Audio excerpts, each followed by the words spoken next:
Praise the lord, God's morning again. एक और सुबह है जो प्रभु ने दी है। दिल की गहराई से धन्यवाद, स्तुति, तारीफ, जय जयकार यहोवा की हो। हालेलुया। सर्वशक्तिमान प्रभु परमेश्वर हमारा जो है वो हमसे अपनी महिमा चाहता है, बस इसके अलावा और कुछ नहीं। और यही महिमा जो है अक्सर लोग समझ नहीं पाते। आज हम इस बात पर थोड़ा सा और ध्यान देंगे। महिमा के लिए परमेश्वर कुछ और नहीं परंतु आपकी अटेंशन चाहता है। वो चाहता है कि आप इस बात को एक्नॉलेज करें कि वो आपका प्रभु परमेश्वर है। That's it, nothing else. उसने जो आज्ञाएं दी हैं बस उन्हें माने। वो आज्ञाएं निश्चय जान लीजिए। प्रभु का वचन कहता है निश्चय जानो ये तुम्हारे लिए भलाई ही की हैं, लाभ ही की हैं, हानि की नहीं। तो शुरुआत करेंगे हम। आज 15 अध्याय पढ़ेंगे, दूसरे राजाओं की पुस्तक 15 अध्याय। और यहाँ लिखा है, इज़राइल के राजा यारोबाम के 27वें वर्ष में यहूदा के राजा अमस्या का पुत्र अज्या राजा हुआ। यह अज्या जो है ये उज्जिया भी कहलाया और इस शब्द का भी इस तरह से भी पुकारा गया। दूसरे पद में लिखा है, जब वह राज्य करने लगा तो 16 वर्ष का था। उम्र देखिए, ओके, डिटेल इतिहास इसी के लिए होता है। और अर्जिया की जो उम्र जो थी वो 16 वर्ष थी और यरूशलेम में 52 वर्ष तक राज्य करता रहा। और 68 ईयर्स तक उसने जो है अपनी उम्र में तो वो राज्य पर रहा जब वो 68 का था। उसके बाद इस प्रकार से लिखा है, उसकी माता का नाम यकोल्या था जो यरूशलेम की थी। उसे जैसे उसका पिता अमस्या किया करता था जो यहोवा की दृष्टि में ठीक था वैसा ही वह भी करता था, तो भी ऊंचे स्थान गिराए न गए।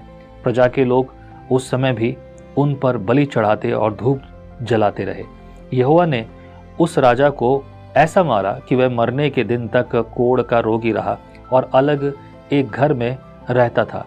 योताम नामक राजपुत्र उसके घराने का काम पर अधिकारी होकर देश के लोगों का न्याय करता था।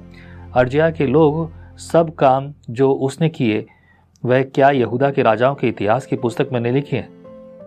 अंत में अर्जिया अपने पुरखाओं के संग सो गया और उसको दाऊदपुर में उसके पुरखाओं के बीच मिट्टी दी गई और उसका पुत्र योताम उसके स्थान पर राज्य करने लगा। अब ये इसके बाद 8 पद से इज़राइल का राजा जकरिया की कहानी शुरू हो रही है। मैंने अगर आपको याद हो तो शुरू में ही कहा था कि इस भाग में खास तौर से कई नए राजाओं के बारे में बात होगी जिनके बारे में शॉर्ट स्टोरीज हैं। Might be you think that अरे राजा उसके बाद राजा उसके बाद राजा उसके बाद राजा। शुरू में मुझे भी ऐसा लगता था, पर मैं एक चीज़ आपको बताऊं, अगर आप इस तरह से लगातार पढ़ रहे हैं तो आपको बहुत सारी ऐसी बातें इनके जीवन से सीखने को मिलेंगी जो आप अपने जीवन में लागू कर सकते हैं ताकि आप यहोवा की मर्जी के अनुसार जीवन जिए।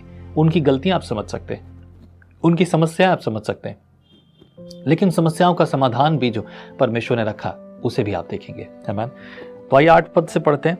यहूदा के राजा अर्जिया के 38वें वर्ष में यारोबाम का पुत्र जकरिया इज़राइल पर शमरोन में राज्य करने लगा और 6 महीने राज्य किया।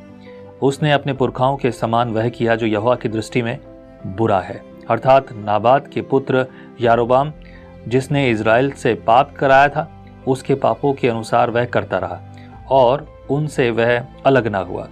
याबेश के पुत्र शल्लूम ने उसके विरुद्ध राजद्रोह की गोष्ठी करके उसको प्रजा के सामने मारा और उसका घात करके उसके स्थान पर राजा हुआ। जकरिया के और काम इज़राइल के राजाओं के इतिहास की पुस्तक में लिखे जो यहोवा का वह वचन पूरा हुआ जो उसने येहू से कहा था, तेरे परपोते के पुत्र तक तेरी संतान इज़राइल की गद्दी पर बैठती जाएगी। और वैसा ही हुआ। इतिहास जो अभी हमने पढ़ा वो यहाँ पूरा होता देखते हैं, राइट। परमेश्वर अपनी वाचा को और अपनी बात को कभी भी टालता नहीं और वो बात वैसे की वैसे ठहरती है और वैसा ही होता है जैसा कि हमने सुना था और जो अब हुआ। 13 पद में, यहूदा के राजा अर्जिया ने 39वें वर्ष में याबेश का पुत्र शल्लूम राज्य करने लगा और महीने भर शमरोन में राज्य करता रहा, क्योंकि गद्दी के पुत्र मेनहेम ने तिर्सा से शमरोन को जाकर याबेश के पुत्र शल्लूम को वहीं मारा और उसे घात करके उसके स्थान पर राजा हुआ। शल्लूम के अन्य काम और उसके राजद्रोह की गोष्ठी की यह सब इज़राइल के राजाओं के इतिहास की पुस्तक में लिखा है। तब मेनहेम ने तिर्सा से जाकर सब निवासियों और आसपास के देश समेत यिप्तह को इस कारण मार लिया कि तिप्सियों ने उसके लिए फाटक न खोले थे। इस कारण उसने उन्हें मार लिया और उसमें जितनी गर्भवती स्त्रियां थी उन सबों को चीर डाला। देखिए, अभी पहले जो भविष्यद्वक्ताओं के द्वारा भविष्यवाणी की गई वो भविष्यवाणी पूरी होती जा रही है, जो साफ साफ रीति से प्रभु के वचन में लिखी, और अब वो पूरी हो रही है। 17 पद में, इज़राइल का राजा मैने, यहूदा के राजा अर्जया के 39वें वर्ष में गादी का पुत्र मैनेम इज़राइल पर राज्य करने लगा और 10 वर्ष सामरोन में राज्य करता रहा। उसने वह किया जो यहोवा की दृष्टि में बुरा था, अर्थात नाबात के पुत्र यारोबाम जिसने इज़राइल से पाप कराया था, उसके पापों के अनुसार वह करता रहा और उनसे वह जीवन भर अलग न हुआ। अशूर के राजा पूल ने देश पर चढ़ाई की और महनेम ने उनको 1000 किक्कार चांदी इस इच्छा से दी कि वह उसका सहायक होकर राज्य को करके हाथ में कर रखे। यह चांदी अशूर के राजा को देने के लिए महनेम ने बड़े बड़े धनवान इज़राइलियों से ले ली और एक एक पुरुष को 50 शेकेल चांदी देनी पड़ी। तब अशूर का राजा देश को छोड़कर लौट गया। महनेम के और काम जो उसने किए क्या वे सब इज़राइल के राजाओं के इतिहास की पुस्तक में नहीं लिखे? अंत में मनहेम अपने पुरखों के संग सो गया और उसका पुत्र पक्या उसके स्थान पर राज्य करने लगा। अभी एक नोटिस करने वाली बात पता है क्या? जैसा कि मैंने पहले भी कहा था, जैसा भी हमने यहाँ पढ़ा, ये जो समय रहा एक दूसरे को जो है अपने तरफ कर लेना, अगर ये लोग अच्छे से यहोवा के साथ होते तो कैसा होता? एक सवाल है।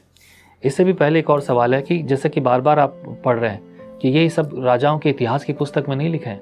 इतिहास है, that's what it is mention, जो हुआ है वो सब लिखा है। इतिहास की जब पहला इतिहास दूसरा इतिहास हम पढ़ेंगे, इट लुक लाइक बहुत से नए लोग इंट्रोड्यूस हो रहे हैं यहाँ पर, और बहुत सारी चीज़ें जो पहले हम पढ़ चुके हैं वही चीज़ वहाँ पर रिपीट भी होंगी और वहाँ पर थोड़ी और डिटेल होगी ताकि हम सुन और समझ सकें कि वहाँ पर प्रभु का वचन हमें किस रीति से और किस बात के लिए प्रेरित कर रहा है। आमीन। तो आगे देखते हैं। फिर 27 पद में लिखा है, यहूदा के राजा अर्जया के 92वें वर्ष में रमल्याह का पुत्र पेका शोमरोन में इज़राइल पर राज्य करने लगा और 20 वर्ष तक राज्य करता रहा। उसने वह किया जो यहोवा की दृष्टि में बुरा था, अर्थात नाबात के पुत्र यारोबाम जिसने इज़राइल से पाप कराया था, उसके पापों के अनुसार वह करता रहा और उनसे वह अलग न हुआ। इज़राइल के राजा पेके के दिनों में अशूर के राजा तिग्लत-पिलेसेर ने आकर इयोन, अबेल बेतमका, यानो, केदेश और हासोर नामक नगरों को और गिलाद और गलील वरन नप्ताली के पूरे देश को भी ले लिया और उनके लोगों को बंदी बनाकर अशूर को ले गया। उजिया के पुत्र योताम के 20वें वर्ष में एला के पुत्र होशे ने यमल्याह के पुत्र पेके के विरुद्ध राजद्रोह की गोष्ठी करके उसे मारा और उसे घात करके उसके स्थान पर राजा बन गए। पेके के और सब काम जो उसने किए वह इज़राइल के राजाओं के इतिहास की पुस्तक में लिखे हैं। जो भी बातें हैं वहाँ सब कुछ अच्छी रीति से साफ साफ लिखी है। 32 पद से पढ़ेंगे। रमल्याह के पुत्र इज़राइल के राजा पेके के दूसरे वर्ष में यहूदा के राजा उज्जिया का पुत्र योताम राजा हुआ। जब वह राज्य करने लगा तब 25 वर्ष का था और यरूशलेम में 16 वर्ष तक राज्य करता रहा। उसकी माता का नाम यरूशा था जो सादोक की बेटी थी। उसने वह किया जो यहोवा की दृष्टि में ठीक था, अर्थात जैसे उसके पिता उज्जिया ने किया था ठीक वैसे ही उसने भी किया। तो भी ऊंचे स्थान गिराए न गए। प्रजा के लोग उन पर उस समय भी बलि चढ़ाते और धूप जलाते रहे। यहोवा के भवन के ऊंचे फाटक को इसी ने बनाया था। योताम के और सब काम जो उसने किए वे क्या यहूदा के राजाओं के इतिहास की पुस्तक में नहीं लिखे? उन दिनों में यहोवा आराम के राजा रसीन को और रमल्याह के पुत्र पेके को यहूदा के विरुद्ध भेजने लगा। अंत में योताम अपने पुरखाओं के संग सो गया और अपने मूल पुरुष दाऊद के नगर में अपने पुरखाओं के बीच उसको मिट्टी दी गई और उसका पुत्र अर्जया उसके स्थान पर राज्य करने लगा। ये 15 चैप्टर में बहुत सारी चीज़ें विकृत लग रही हों, अलग अलग लग रही हों, but this has a big connection.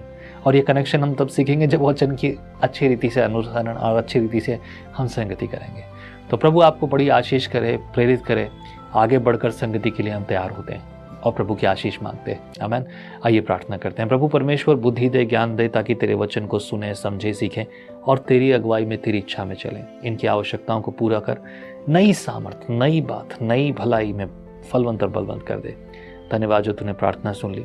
मसीह यीशु के नाम से प्रार्थना में मांगता हूँ, आमीन। प्रभु आशीष करे। फिर से मुलाकात होगी अगले सुबह 6 बजे। जय मसीह की। परमेश्वर का वचन जीवन देने वाली रोटी है। आओ हम इस जीवन देने वाली रोटी का और मजा लें विजनरी टीवी पर। हम हमेशा सोचते हैं कि शायद मैं भी बाइबल कॉलेज जाकर बाइबल को अच्छे से सीखता, पर अब आपके लिए है visionary TV, deep Hindi Bible study के लिए।